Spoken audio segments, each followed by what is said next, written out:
स्वागत है आपका न्यूज़ 18 जम्मू कश्मीर लद्दाख हिमाचल में। मैं हूं विशाल और आप देख रहे हैं JKLH प्राइम टाइम। सबसे बड़ा सवाल और सबसे बड़ी चिंता इसी बात को लेकर है कि क्या इसराइल और ईरान के बीच जंग की जो चिंगारी भड़की है, ये चिंगारी क्या शोला बन जाएगी?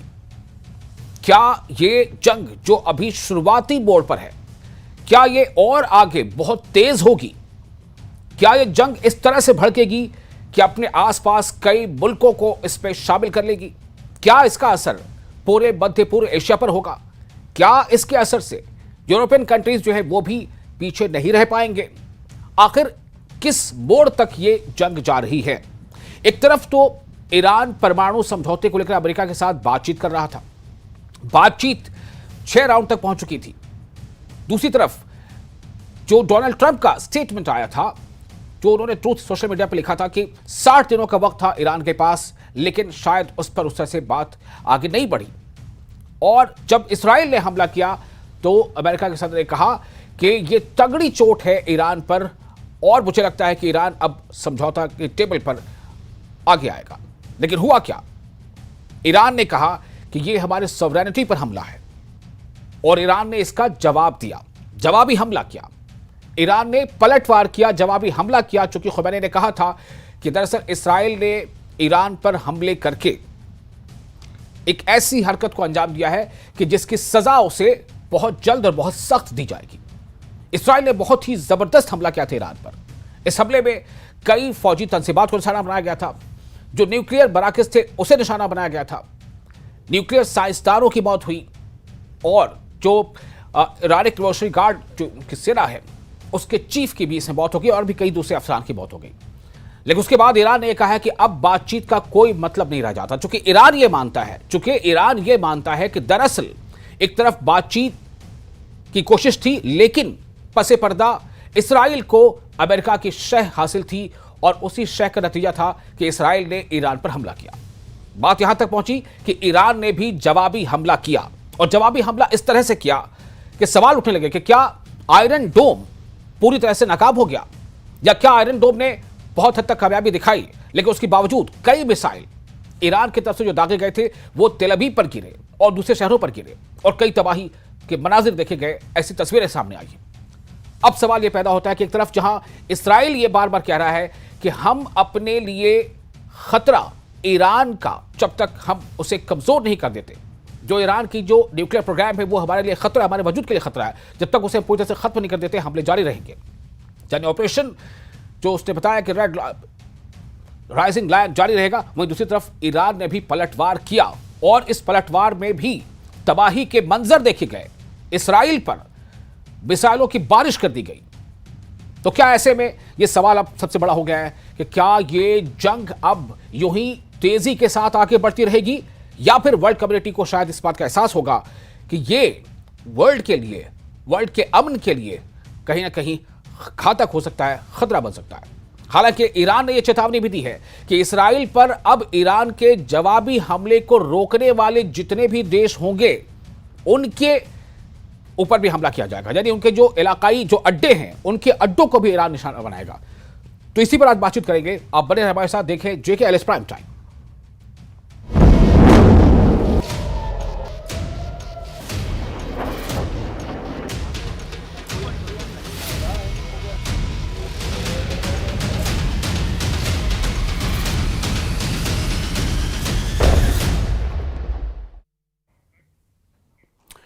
और जो मौजूदा हालात अभी है इसराइल और ईरान के बीच, उस बीच भारत ने भी अपना रुख साफ किया है। प्रधानमंत्री नरेंद्र मोदी की बात हुई है और नेतन्याहू से, और प्रधानमंत्री ने चाहा है कि शांति बनी रहनी चाहिए।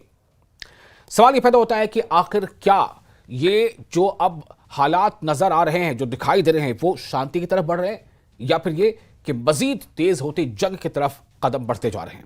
इस पर आज हम बातचीत करेंगे। हमारे साथ कुछ खास मेहमान हैं। हमारे साथ इस बातचीत में शामिल होंगे मुहिबुल हक, जो फॉरेन एक्सपर्ट हैं, और हमारे साथ होंगे मौलवी इमरान रजा अंसारी, जो इस्लामिक स्कॉलर हैं। हमारे साथ एक और खास मेहमान है colonel SS Pathania, defence expert, और प्रोफेसर आशी खान, जो एक्सपर्ट है फॉरेन अफेयर्स की। आप तमाम लोगों का बहुत बहुत इस्तकबाल है।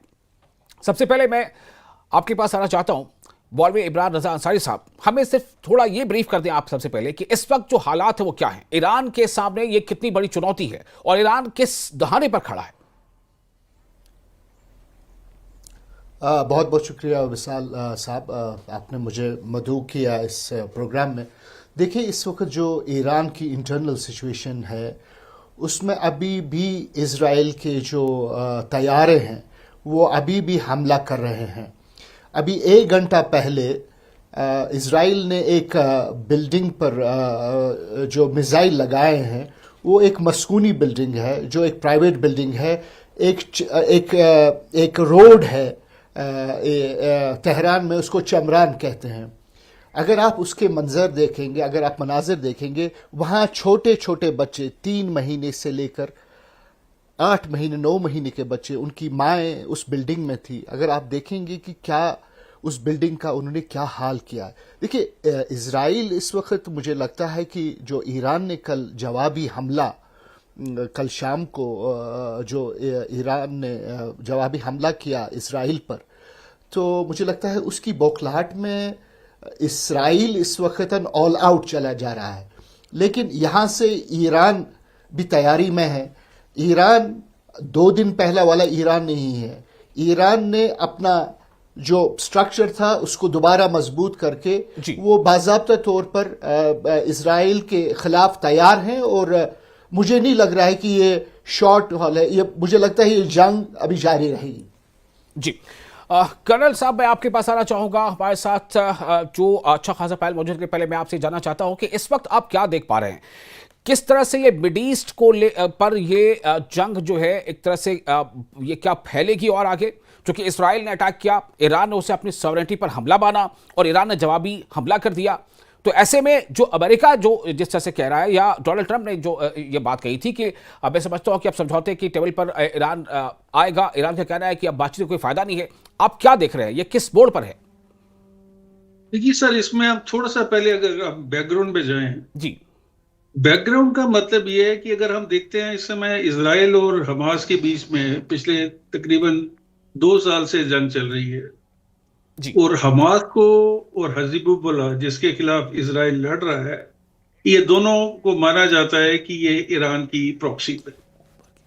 उसके बाद that is one aspect which is going on. दूसरा एस्पेक्ट ये है कि यूएसए वो नहीं चाहता है कि ईरान जो है वो एक न्यूक्लियर पावर बने। उसके लिए वो समझौता करना चाहते हैं, उसके लिए उन्होंने उनके ऊपर बहुत ज्यादा सैंक्शन भी लगाई।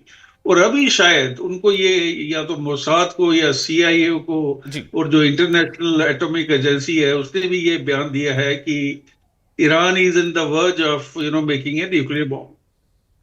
अभी इन दोनों देशों ने बेसिकली, इसमें हम ये मान के चले हैं कि जो भी कार्रवाई हो रही है वो अमेरिका कर रहा है, इसको इजराइल सिर्फ एक मोहरा है जी, जो उसको एग्जीक्यूट कर रहा है। तो उन्होंने ये पहले अटैक किया ईरान के ऊपर, जिसमें उनके आर्मी के जो टॉप रॉस थी, उसके अलावा साइंटिस्ट और न्यूक्लियर साइट्स, और उसके बाद आता है रिटेलिएशन ईरान का, जो जरूरी भी था, बिकॉज कोई भी नेशन जो सॉवरेन नेशन है वो ये नहीं चाहेगा कि उसके ऊपर अटैक हो जी। तो उन्होंने रिटेलिएट कर दिया। अभी इस समय जो सिचुएशन है, अभी ट्रंप खुल के सामने आ गए हैं।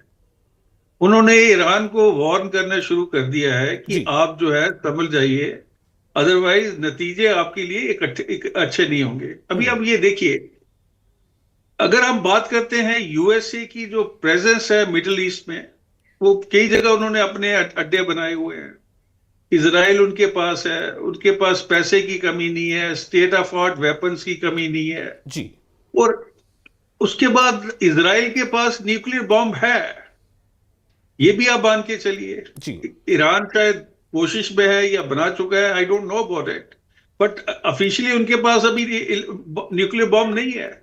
और इजराइल को ये गलत फहमी है या कि अपनी सोच है कि ईरान के पास अगर एटम बम आ जाएगा वो हमारे ऊपर यूज करेगा। और जिस तरीके से आप उनका एरिया देखें, ज्योग्राफिकल एरिया जो है वो इतना छोटा है कि उनको लगता है कि हमारा जो अस्तित्व है वो खतरे में पड़ जाएगा। और हमारे लिए ये जरूरी है कि या तो ईरान कोई उसको डील को साइन करे या फिर उसकी न्यूक्लियर जो कैपेबिलिटी है उनको डिले किया जाए और तब तक नेगोशिएशन हो। जी।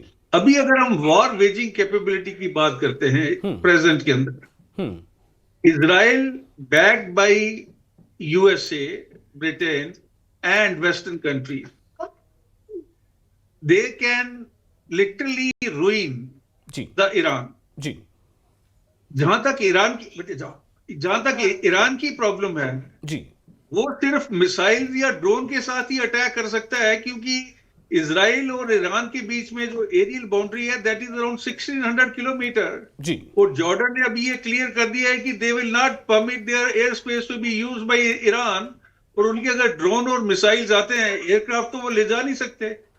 तो उनकी जो एप्लीकेशन होगी फोर्स लेवल की, दो they are very powerful, they can make use of their navy also in the red सागर एरिया, जी बट वो कितने लोगों के साथ लड़ सकता है? और जहां तक उनके सपोर्ट में लोगों का सवाल है, देखिए चाइना और रशिया इस समय ईरान को सपोर्ट कर रहे हैं।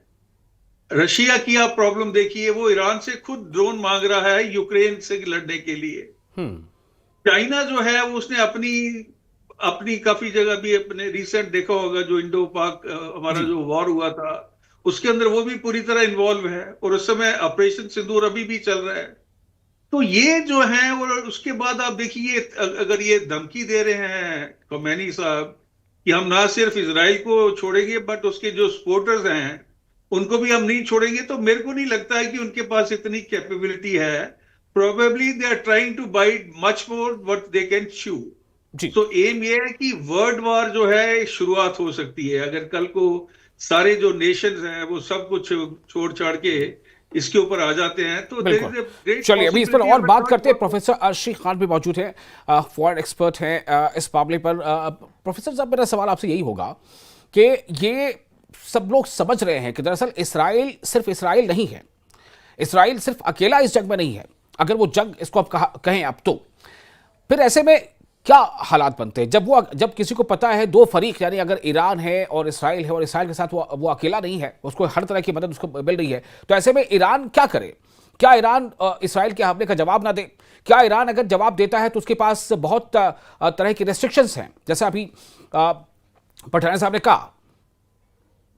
देखिए, ये आपने शुरू से देखा होगा सन 2003 से, जब ईरान को फोर्स किया गया, उसने जो है एनपीटी का एडिशनल प्रोटोकॉल साइन किया। एडिशनल प्रोटोकॉल साइन करने का मतलब ये था कि ईरान ने बेसिकली बहुत ज़्यादा झुक के बात की। जी तो ईरान का हमेशा, अगर आप देखेंगे, अगर पूरी क्रोनोलॉजी आप निकालते हैं या उसकी बायोग्राफी निकालते हैं ईरान की, तो ईरान जी ने हमेशा कोशिश किया कि हम थ्रू निगोसिएशन चीज़ों को सेटल करें। और लेकिन इसमें आप देखेंगे कि जब भी ईरान ने कोशिश की, आपने देखा होगा 2015 में न्यूक्लियर आपके एग्रीमेंट हुआ, मतलब P5+1 है, और इसके ईरान के बीच में, जिसको ट्रंप ने तोड़ दिया आपके 2018 में। जी इसके पहले न्यूक्लियर स्वैप की बात जो है आई थी, उसमें टर्की और सेंट्रल एशिया की कंट्रीज थी, 2009 की बात मैं बता रहा हूँ। जी तो जब भी ईरान ने कोशिश किया तो वो कामयाब नहीं हुआ। इसके बाद आप देखेंगे कि ईरान को मुसलसल हिट किया गया। अभी तो 9 इनके न्यूक्लियर साइंटिस्ट मार दिए गए, लेकिन इसका मतलब ये नहीं कि न्यूक्लियर साइंटिस्ट वहाँ खत्म हो गए, बहुत सारे अभी हैं। जी इसके पहले आप देखेंगे कि उनको किया गया, फिर उसके बाद वहाँ पे साइबर अटैक हुआ, तरह तरह से मतलब किया गया। उसमें परेशानी ये आ रही है कि अगर आप देखेंगे कि पूरे मिडिल ईस्ट में जो लड़ाई है, वो बेसिकली मैं कहूँगा कि सिविलाइजेशनल फोर्सेस और ब्रिटिश फोर्सेस के बीच में है। वो लोग जो इंसान हैं और दूसरे लोग जो मतलब दंगाई हैं, जिनको कहा जाए टेररिस्ट है। ये जो भी हादसे हुए हैं, आपके देखिए, जैसे कि पेजर ब्लास्ट हुआ, वॉकी टॉकी का ब्लास्ट हुआ, और किस तरह से जो इस्माइल हानिया तो निगोशिएट कर रहे थे, आपको याद होगा, उसको मार दिया इन्होंने। तो जर्नलिस्टों को मारा गया। आप भी जर्नलिस्ट हैं, आपने देखा होगा कि सेकंड वर्ल्ड वॉर और फर्स्ट वर्ल्ड वॉर को मिला लें आप, और उसके बाद जितनी भी वॉर्स हुए अब तक, उसको आप मिलाएंगे तो शायद 226 से ज़्यादा नहीं मरे होंगे। 226 सिर्फ गाजा में जर्नलिस्टों को मार दिया गया। तो इनका बेसिकली मौक़िफ़ ये है, ईरान ये चाहता है। आपने देखा होगा कि कभी एक ज़माने में सद्दाम हुसैन के लिए ख़तरा था, उसके बाद जो है आपके सीरिया खतरा था, उसके बाद जो है आपके लीबिया इसके लिए खतरा था, येमेन इसके लिए खतरा था, अब ये ईरान के लिए खतरा। तो ये इसका बेसिकली ये पूरा इनका प्लान है, American new century American plan ये है कि जितने भी कंट्रीज जो इजराइल की मोनोपोली को चैलेंज करना चाहते हैं, इसकी मोनोपोली क्या है, इसकी पॉलिटिकल मोनोपोली है, डिप्लोमेटिक मोनोपोली है। ये आप कह रहे हैं इसराइल की मोनोपोली या फिर किसी और की? क्योंकि पठानिया साहब कह रहे हैं कि इसराइल तो महज मोहरा है। ना ना ना, मैं तो ये नहीं कहूंगा, इसलिए कि मैं तो खुद पढ़ाता भी हूँ, मैं जानता हूँ चीज़ों को, और मैं और भी डिप्लोमेट से इंटरेक्ट करता हूँ। इसराइल का मोहरा है अमेरिका। अगर आप देखेंगे कि ट्रंप है, ट्रंप में इतनी हिम्मत नहीं है कि वो नेतन्याहू को किसी भी तरह से डांट दे, जैसे उन्होंने डांटा था आपके इसको जेलेंस्की को, आपको याद होगा, जी 2-3 हफ्ते पहले डांटा था, जलील किया था अपने ही यहाँ बैठा के। इतनी हिम्मत नहीं है कि नेतन्याहू को या उसके किसी भी मिनिस्टर को वो जलील कर सकते हैं, इसलिए कि इतने पकड़ इनकी मजबूत है इजरायली लॉबी की खुद अमेरिका में, कि ये कुछ नहीं कर सकते। दोनों पार्टी इसको फंड करते हैं, दोनों पार्टी को, चाहे डेमोक्रेट हो या रिपब्लिकन हो, जितने भी आपके एम्बेसडर्स हैं की कंट्रीज में इंक्लूडिंग इंडिया, उसमें भी जो है इजरायली लॉबी डिसाइड करती है कि कौन होगा। तो इसराइल जो है बेसिकली ये एक मेन रियल फोर्स यही है। और मैं ये कहूंगा कि एक जमाने में जैसे कि जो आपके कंटिन्यूएशन था आपके कॉलोनियल पावर्स का, इंपीरियल पावर्स का, वो इसका नियो मतलब नया फॉर्म है जो कि मिडिल ईस्ट में ये बैठा हुआ है। और थ्रू आउट देखेंगे आप कि भाई इराक ने जो है सिक्योरिटी काउंसिल, यूनाइटेड नेशन को फॉलो किया और सारे इंटरनेशनल लॉ को फॉलो किया, ईरान ने भी फॉलो किया, लेकिन कभी भी किसी भी मुआहदे पे, किसी भी यूएन के रिजोल्यूशन पे इसराइल ने फॉलो नहीं किया। ठीक है। और जिस तरह से इसने अटैक किया, इससे ये पता जी चलता है कि इसकी जहनीत क्या है। जी बिल्कुल। मोहिबुल हक साहब हमारे साथ मौजूद हैं, एक्सपर्ट हैं फॉरेन अफेयर्स के और खासतौर से मिडल ईस्ट के मामलों में। मोहिबुल हक साहब, मैं आपसे ये सवाल लेकर आ रहा हूँ। 2 दिन पहले तक हालात ये थे, सवाल थे कि क्या करेगा ईरान, ईरान क्या जवाब देगा, क्या ईरान में वो सलाहियत है, वो ताकत है, बहुत तरह के सैंक्शंस उसके साथ है। तो लेकिन ईरान ने जवाब दिया, अब आगे क्या? देखिए, जिस तरह से ईरान पे अटैक हुआ, तो ईरान के लिए ये जंग सर्वाइवल की जंग है। ईरान के लिए ये एग्जिस्टेंशियल थ्रेट है। यानी आज की डेट में सबसे पहले हमें वर्ल्ड के जो न्यूक्लियर रिजीम है उसको समझना पड़ेगा। जो 5 बिग बॉसेस हैं, जो 5 मेंबर्स हैं यूएन सिक्योरिटी काउंसिल के, वो न्यूक्लियर पावर है जी और वो न्यूक्लियर क्लब के मेंबर कहलाते हैं। उसके अलावा 3 डिक्लेयर्ड न्यूक्लियर पावर हैं, जिसमें इंडिया, पाकिस्तान और नॉर्थ कोरिया, और एक अनडिक्लेयर्ड न्यूक्लियर पावर है जिसे इजराइल हम कहते हैं। हम्म इजराइल के पास न्यूक्लियर बॉम्ब्स हैं। आज तक आपने नहीं सुना होगा कि अमेरिका ने या यूनाइटेड नेशंस ने कोई ऐसा प्रेशर बनाया हो कि आईएईए यानी इंटरनेशनल एटॉमिक एनर्जी एजेंसी को एक्सेस दिया जाए इजराइल के न्यूक्लियर प्रोग्राम के। यानी अगर इजराइल के पास न्यूक्लियर बॉम्ब्स हैं, जौहरी हथियार हैं, और वो कंट्री जो एक हैबिचुअल ऑफेंडर है, जो ह्यूमन राइट्स के वायलेशन के लिए, पीस को डिस्टर्ब करने के लिए 1948 से लेके आज तक जिम्मेदार, उस कंट्री के बारे में कभी ये बात नहीं की जाती है, उसे एबव लॉ समझा जाता है। इंटरनेशनल लॉ है या कोई इंटरनेशनल नॉर्म है, उससे ऊपर है इजराइल। इतनी privilege position United states of America ने इजराइल को दे रखी है। यानी आप समझिए, जो सीज फायर को भी वीटो करता है जहां पे कत्लेआम हो रहा हो गाजा में, उस अमेरिका ने। तो ऐसी हालत में ईरान के ऊपर इतना ज्यादा प्रेशर बनाना, एक कंट्री जो ऑलरेडी समझिए इतने दिनों से सैंक्शन बर्दाश्त कर रही है। और एक बात याद रखना चाहिए कि 1979 से लेकर के, यानी जब ईरान में इंकलाब आया, आज तक उस पूरे इलाके में अगर कोई अमेरिका की इंपीरियलिज्म को, अमेरिकी इस्तेमारियत को और इजराइल की गुंडागर्दी को कोई चैलेंज कर रहा हो, तो सिर्फ और सिर्फ ईरान। और बाकी कंट्रीज ने आमतौर पर सरेंडर किया है इजराइल के सामने और अमेरिका के सामने, अपने बेसिस दिए। तो ईरान जो है एक कांटे की तरह खटकता है। आज की डेट में अगर ईरान रिटेलिएट नहीं करता, यानी ईरान के वजूद की जंग है, तो ईरान के ऊपर यही बात तो नेतन्याहू भी कह रहा है कि वो कह रहा है कि ये हमारे लिए खतरा है, ईरान का ये जो न्यूक्लियर प्रोग्राम है ये इसराइल की वजूद के लिए खतरा है, और इसलिए जब तक हम इस खतरे को खत्म नहीं कर देते हम ये हमला जारी रखेंगे, ऑपरेशन राइजिंग लायन। तो ये तो अगर देखिए, ये वही है कि विक्टिम कार्ड वो खेल रहा है जो खुद कल्परेट है, यानी परपीटरेटर ये खुद बात कहे। तो अजीब सी बात ये है, ईरान ने आज तक कभी इजराइल पे अनप्रोवोक्ड कोई हमला तो नहीं किया, आज तक ईरान ने नहीं किया। ईरान के ऊपर उसके मुकाबले में कई बार हमले हुए। इराक ने, यानी इराक के बहुत सारे न्यूक्लियर साइंटिस्ट को मारा गया, ईरान के न्यूक्लियर साइंटिस्ट को मारा गया, ईरान की पॉलिटिकल लीडरशिप को अटैक किया गया, ईरान के न्यूक्लियर प्रोग्राम को अटैक किया गया। ये तमाम चीजें ईरान को तो प्रोवोक किया जाता रहा है। यूनाइटेड स्टेट्स ऑफ अमेरिका और इजराइल का जिसे एक अनहोली अलायंस है उस रीजन में, और जो यानी जिसे हम इंपीरियलिस्ट अलायंस कहते हैं, जी, एंग्लो ब्रिटिश इजराइल अलायंस, उसका विक्टिम है ईरान। तो ईरान सिर्फ अपने वजूद की जंग लड़ रहा है, और ईरान का ये लेजिटिमेट राइट है। आप अंदाजा लगाइए कि इतनी बड़ी तादाद में शहरी मारे जाए, न्यूक्लियर साइंटिस्ट मारे जाए, मिलिट्री लीडरशिप मारी जाए और शहीद हो जाए, तो अल्टीमेटली जो डोमेस्टिक कंपल्जन होता है लीडरशिप का, यानी पूरे नेशनल लेवल पे जो ईरान में एक सेंटिमेंट्स होंगे, उसके मुताबिक ईरान को जवाब देना होगा। और अगर ईरान जवाब नहीं देता है तो ये कंटिन्यू करेगा, इसराइल की जो ये इस तरह के अटैक हैं, इस तरह के ऑन्स्लॉट है, वो कंटिन्यू करेगा। ठीक है। तो ईरान जी आज की दौर में अपने अपने वजूद की जंग लड़ रहा है। जी। कर्नल एस एस पठानिया साहब, मेरा सवाल अब आपसे ये होगा कि ईरान अपने वजूद की लड़ाई लड़ रहा है, जो अभी मोहिबुल साहब कह रहे हैं। एक तो ये कि आप इस पर कितना इत्तेफाक रखते हैं, और दूसरी बात ये, मेरा सवाल अब ये होगा कि अगर ईरान ऐसा नहीं करता तो क्या करता?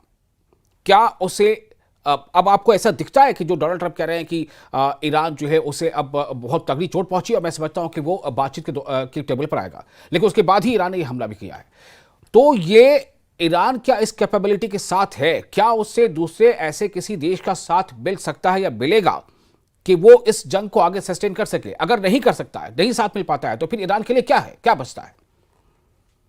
देखिए, सबसे पहले तो मैं थोड़ा बात करूंगा कि because every nation who is at war they play victim card. अभी आप इंडिया पाकिस्तान का देख लीजिए, Pakistan always plays victim card. अभी आप देखिए, पॉपुलेशन जो है इजराइल की, दैट इज अराउंड 1 करोड़, और ईरान की जो पॉपुलेशन है, to my mind it is around 10 crore जी। दूसरी तरफ आप देखिए कि उनका एरिया अगर उसको कंपेयर करेंगे, I am very sure Iran का जो एरिया है उनसे बहुत ज्यादा है जी। May be 7-8 times more. दूसरी, मेरे एक अभी हमारे दोस्त ने बात की थी कि इजराइल इज कंट्रोलिंग यूएसए। अभी देखिए, एक नेशन जो which is in the process of coming up and it has to fight for its survival. अभी आप इसको भी मान के चलिए, ईरान ने अगर हम ये मान के चलते हैं कि हमास और हिजबुल्लाह को ईरान सपोर्ट नहीं कर रहा है, then I leave it to the audience. To my mind they are supporting them. और उसमें जो अटैक हुआ था, जिसकी वजह से उन्होंने गाजा स्ट्रिप के अंदर अटैक किया, वो काफी भयाशाना किस्म का अटैक था, जिसमें बहुत बेदर्दी से बच्चों को, लेडीज को मारा गया। अभी कुछ मैं ये मानता हूं कि इजराइल के द्वारा भी बहुत ज्यादा ज्यादतियां की जा रही हैं, और उसके अंदर जो सबसे ज्यादा सफरिंग है वो है humanity. Humanity is suffering, but these people, because of their political aspiration or whatever it is, they are not bothered about it. इनको अपना चाहिए। और जैसे अभी मेरे एक दोस्त बोल रहे थे, हक साहब जी, कि 79 से पहले Israel and Iran they were the thickest of the friends. तो फिर ये बदलाव कैसे आ गया? सो दैट मीन जो ड्राइविंग सीट के अंदर ये पॉलिटिकल लोग जो हैं वो बैठे हुए हैं अपने वेस्टेड इंटरेस्ट के लिए। अभी मैं आपके क्वेश्चन पे आता हूं कि मान लीजिए ईरान को कौन सपोर्ट कर रहा है? मैंने चाइना और रशिया का नाम, दे आर ओपनली सपोर्टिंग। इसके बाद Saudi Arabia, they may make statement कि ठीक है, टर्की जो है that is a part of NATO जी। उसके अलावा बाकी अगर हम देशों की बात करें, उनका तो वो है या नहीं है उससे कोई फर्क नहीं पड़ता, because they are too small. No, if Iran has to give a befitting reply जी to the combination of let's say NATO country, उसके अंदर आप ब्रिटेन शामिल कर लीजिए, फ्रांस, ऑस्ट्रेलिया, यूरोपियन नेशन, तो ये सारे मिलके ईरान के पास उतनी वेयरविदॉल और पावर नहीं है कि वो एक वॉर को सस्टेन कर सके लंबे समय तक जी। अभी उसके बाद क्या सोल्यूशन निकलता है? बाकी लोग जो हैं, UN is a dead body. I don't think they are capable of doing anything, because again they are being controlled by the USA. जी। तो कौन सा ऑर्गेनाइजेशन है जो ईरान के साथ आके खड़ा होगा? और खड़ा होने का मतलब ये नहीं है कि आप मॉरल सपोर्ट दें, खड़ा होने का मतलब है कि आप उनको वेपन से या फाइनेंस से उनकी मदद करें, so that they can sustain the war which has been forced upon them. ठीक है। तो ये आने वाला वक्त बताएगा। मेरे को लगता है कि आस्ते आस्ते चीजें जो हैं वो स्टेबलाइज होंगी, and that is good for the humanity, that is good for the world, because अभी 3 जगह लड़ाइयां चल रही हैं, चौथी we don't know. India Pakistan के अंदर वो सीज फायर जो चल रहा है कब टूट जाए, यूक्रेन में वहां चल रहा है, हमास में वहां चल, तो it's a very very sad situation, and things must change for good. ठीक है। मौलवी इमरान रज़ा अंसारी साहब, कैपेबिलिटीज और सलाहियत जी और सहूलत, सलाहियत और सहूलत, जी, मैं उसी पे आ रहा हूं आपके पास। जी, मैं उसी एक तरफ पर जहां जाऊंगा। इसराइल को यह सहूलत हासिल है कि वो कई ऐसे बेसिस को यूज कर सकता है अमेरिका के जो ईरान के आसपास हैं, ईरान को यह सहूलत हासिल नहीं है। तो ईरान क्या एक ऐसी जाल में फंस गया है कि जहां पर वो अगर हमला न करे तो भी उसकी आवाम उसे सवाल पूछेंगे, और हमला करे तो फिर कब तक करे? जी जी, मैं आपको एक बात बता दूंगा। अभी मैं पठानिया साहब की बात सुन रहा था। I don't know whether he has been to Iran, has he seen Iran और नॉट। ये तो देखिए, जो ये बातें कर रहे थे अभी, जिसकी वजह से आपने प्रॉम्प्ट किया कि आप भी एक सवाल पूछना चाहते हैं। Pathane ji, this nation has been standing on foot since 1979 and nobody has been supporting them. 1979, आप देख लीजिए कितने साल हो गए हैं ईरान को अकेला चलते हुए। अगर उस तरफ से आप देखेंगे, अगर इसराइल का कल जो उनके अलाइज हैं, अगर वो कल उनको वेपनरी बंद कर दें, तो that nation is going to collapse. Let's be very frank. See what happened yesterday, nobody was even dreaming that this is going to happen. दूसरी बात, पठानी जी, अभी तक पूरी तरह से एस्टैब्लिश नहीं हुआ है कि गाजा पर अटैक हुआ, हु वर द कल्प्रिट्स। आप ड्राइंग रूम में बैठकर आपने वर्डिक्ट दे दिया कि ईरान ने गाजा पर अटैक करवा दिया। हालांकि ईरान में इस वक्त भी अभी तक डिस्कशन ये हो रहा है कि जो गाजा में हुआ वो किसने किया। लेकिन मुझे समझ नहीं आ रहा आपके पास कौन सी इंटेलिजेंस है जिसकी वजह से आप एक क्लीन चिट दे रहे हैं कि गाजा पर जी अटैक किया ईरानियों ने। और तीसरी बात, जो डिफरेंट जगहों पर बेसिस हैं, वो कंट्रीज इस वक्त ईरान को प्लीड कर रही हैं, कह रही हैं कि हम आपकी रेंज में हैं, खुदारा हम पर हमला न कीजिए। When, according to you, ji Israel, Tel Aviv is around 1800 knots from Tehran. When they could strike them, Iran can strike anyone, but Iran doesn't want war. This war was imposed on Iran. अगर आपको पता होगा, अगर आप Netanyahu की history देखेंगे, 80s 90s में Netanyahu कह रहा था कि Iran is far away from a nuclear bomb, 5 years far away. He's been maintaining that. But in 2025 till today, Iran has not made the nuclear bomb because it's not their policy. It's not their policy. ठीक है Nuclear for peaceful means and having a bomb is totally different. Let me finish. विशाल साहब, मैं आपके सवाल पर आऊंगा। देखिए, मेरे पास सिर्फ 4 मिनट बचे, मुझे तीनों के पास जाना है, प्लीज जी बोलिए। देखिए, let me tell you very frankly जी, अभी पठानिया साहब जो आपके एक्सपर्ट हैं, उन्होंने ये कहा कि रूस ईरान को क्या दे सकता है, वो तो खुद ईरान से ड्रोन्स ले रहे हैं जी। ये अपनी बातों को कंट्रडिक्ट कर रहे हैं। Let me tell you one thing, the Iran of 2025 is a different Iran which we know about. It's a self made country. और वहां से आप देख लीजिए, नेतन्याहू इस वक्त प्रोवोक कर रहा है पूरे मुस्लिम वर्ल्ड को, कह रहा है कि मेरे को मुस्लिम्स के साथ लड़ाई है, मुझको खाली ईरान के साथ लड़ाई नहीं है। If you must have seen about some time back, he gave an interview, he said after Iran it is Pakistan because I don't like Muslims. ये देख लीजिए आप, हम किस दिशा में जा रहे हैं। ठीक है इमरान साहब, ठीक है, मैं थोड़ा वक्त मोहब्बत साहब मैं आपके पास आना चाहता हूं। मोहब्बत साहब आपके पास आना चाहता हूं जी। देखिए, अगर मान लिया ये जो बात की जा रही है कि अगर मान लिया ईरान न्यूक्लियर बॉम्ब बना रहा है या न्यूक्लियर तंजीबात उनकी ऐसी हैं जो बॉम्ब बनाने के लिए कैपेबल हैं, तो इसका फैसला अल्टीमेटली किसको करना है? इसका फैसला इंटरनेशनल मैकेनिज्म है, उसके तहत इसका फैसला किया जाएगा। ये या इजराइल को एक पूरा ग्लोबल पुलिसमैन बना दिया गया है कि वो डिसाइड करेगा किस कंट्री के पास न्यूक्लियर बॉम्ब होना चाहिए, किसके पास नहीं होना चाहिए। अल्टीमेटली ये तो आईएईए की बात होगी ना। तो यूनाइटेड नेशन ने जो इस एक्शन को सैंक्शन किया था, ये इजराइल की इसको जारहाना पॉलिसी, इजराइल का हमला, इजराइल को गासिब और इजराइल को मुजरिम करार देना चाहिए। इसमें मैं नहीं समझता हूं कि न्यूट्रलिटी की कोई बात होनी चाहिए। अगर इंटरनेशनल लॉ आप देखें, इंटरनेशनल नॉर्म देखें, तो इजराइल हमले का मुजरिम है और मुर्तकब है।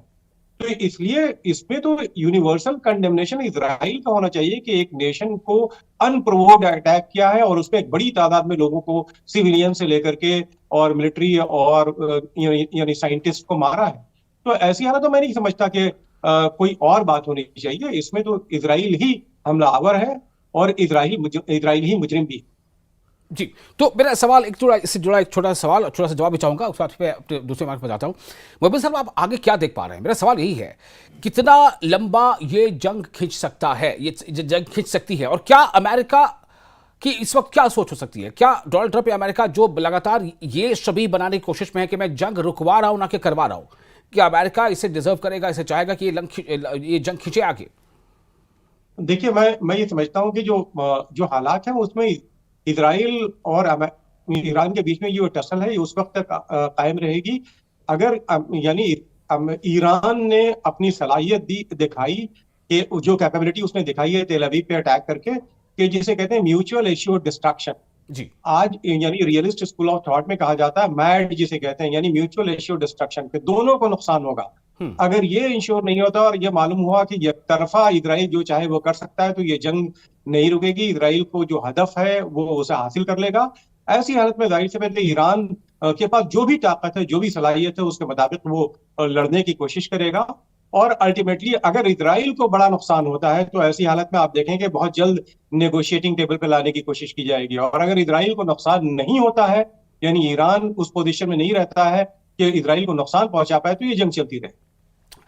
कर्नल एस एस पठानिया साहब, मैं आपके पास आ रहा हूँ। तमाम बातों को आपने सुना और आपने भी अपनी बात रखी थी। आप कुछ काउंटर स्टेटमेंट देना चाहते हैं तो वो भी दीजिए, और साथ ही ये बताइए हमें कि क्या ईरान ने ये जाहिर कर दिया है अपने लगातार जो बैलिस्टिक हमलों की बारिश से कि वो रुकेगा नहीं, जवाब देगा और बदला लेगा? इसराइल की तरफ से ये बात सामने आ रही है कि हम लगातार अपने इस ऑपरेशन लायन जो है उनका, जो उन्होंने वर्ड दिया है कि राइजिंग लायन, वो हम जारी रखेंगे। Where we are going? देखिए, ये जो लीडर लोग हैं, ये कई बार बातें करते हैं which is meant for the consumption of people. आपने देखा होगा कि जब ये 150 या 200 मिसाइल की बात करेगी, जब ये इजराइल पे लॉन्च किए गए, तो वहां पे ईरान के अंदर देयर वाज ए सेलिब्रेशन जी, like Diwali, and same thing was being shown कि गाजा स्ट्रिप के अंदर भी सेलिब्रेशन हो रही थी। That is one aspect. अभी डिप्लोमेटिकली जो अंदर चल रहा होगा पर्दे के पीछे, that will never come in the public domain. इसलिए तो मैंने आपसे सवाल किया है कि आप एक्सपर्ट हैं इस डिफेंस के भी और जो अफेयर्स हैं फॉरेन उसके भी, तो आप क्या देख रहे हैं, क्या लग रहा है आपको? देखिए, ये कुछ अभी 1-2 शायद और राउंड होंगे एक्सचेंज। अभी इजराइल, या मान के चलिए कि इजराइल की तरफ से भी एक सैल्वो फायर किया जाएगा। उसमें कितना डैमेज होता है, that will decide that what calibrated और measured response is taken by the Iran. जी, और उसके बाद ये आस्ते आस्ते घटना शुरू हो जाएगा। अगर वो चीज नहीं होती है, देन प्रोबेबली जी, मान लीजिए कि चाइना और उसके बाद यूएसएसआर एक्टिवली आ जाते हैं। और वो एक्टिवली वो इसलिए आएंगे क्योंकि वो अमेरिका से लड़ना चाहते हैं, नॉट विद द इजराइल। चलिए, ये बहुत सारी चीजें ऐसी हैं जो अभी भविष्य के घर में है, और बिल्कुल आपका इशारा समझ गया। बहुत शुक्रिया आप तमाम मेहमानों का, अपने खास वक्त दिया, इस मौजू पर बातचीत की। तो बहरहाल अभी तो स्थिति यही है, आगे क्या कुछ होता है? क्या ईरान वापस नेगोशिएशन के टेबल पर जाएगा, जो न्यूक्लियर प्रोग्राम को लेकर के अमेरिका के साथ बातचीत चल रही थी? क्या ईरान अपने इस कॉल पर अड़ा रहेगा कि अब बातचीत का कोई फायदा नहीं है? क्या इसराइल जो ये कह रहा है कि ईरान में न्यूक्लियर प्रोग्राम हमारे लिए खतरा है, हम जब तक उसे खत्म नहीं कर देते हम हमले करते रहेंगे, तो ये सिलसिला कब तक और कहां तक चलता रहेगा, ये देखना भी बाकी है। बहुत शुक्रिया, आप बने रहे न्यूज़ 18 के साथ।